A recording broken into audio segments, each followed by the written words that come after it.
बागेश्वर धाम के पीठाधीश्वर धीरेन्द्र कृष्ण शास्त्री इन दिनों खूब विवादों में हैं। आए दिन वो नए नए बयान देकर बवाल खड़ा कर देते हैं। वो खुद को हनुमान जी का सेवक बताते हैं। अब तक लोग धीरेन्द्र शास्त्री के जीवन से अच्छे से परिचित हो चुके हैं, लेकिन क्या आप उनके गुरु के बारे में जानते हैं?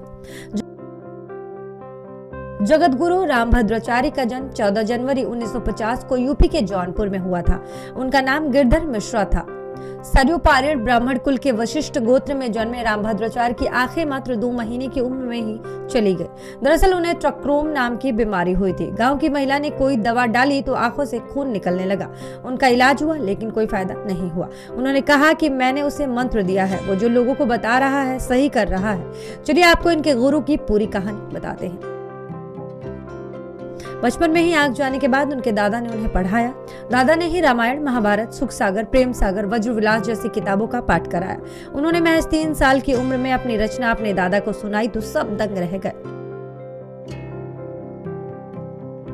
जगत गुरु रामभद्राचार्य 22 भाषाओं में पारंगत है। संस्कृत और हिंदी के अलावा अवधी, मैथिली में 80 से ज्यादा किताबें लिख चुके हैं। इसमें 2 संस्कृत और 2 हिंदी के महाकाव्य शामिल हैं। तुलसीदास पर देश के सर्वश्रेष्ठ विशेषज्ञों में से एक उन्हें माना जाता है। उन्हें साल 2015 में पद्म विभूषण से सम्मानित किया गया। इन्होंने संत तुलसीदास के नाम पर चित्रकूट में तुलसी पीठ की स्थापना की। चित्रकूट के जगत गुरु रामभद्राचार्य दिव्यांग विश्वविद्यालय के संस्थापक और आजीवन चांसलर है। रामानंद संप्रदाय के 4 जगत गुरु में से वे एक हैं। साल 1988 में उन्हें ये पद मिला। आपको जानकर हैरानी होगी कि रामभद्राचार्य ने महज 3 साल की उम्र में अपनी पहली कविता की रचना अवध भाषा में की।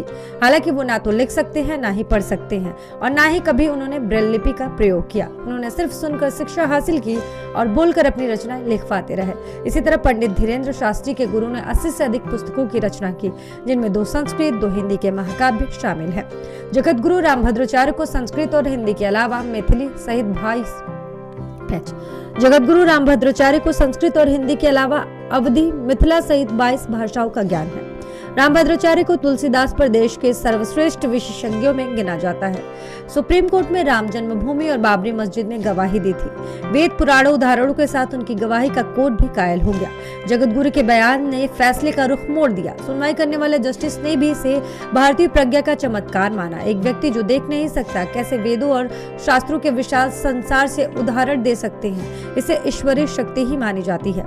पंडित धीरेन्द्र कृष्ण शास्त्री के चमत्कार को लेकर पत्रकारों ने सवाल पूछा तो नेपोलियन की कही बात का उदाहरण दिया। उन्होंने कहा, नेपोलियन ने कहा था, मूर्खों के डिक्शनरी में असंभव शब्द होता है, साधना से सब कुछ संभव है।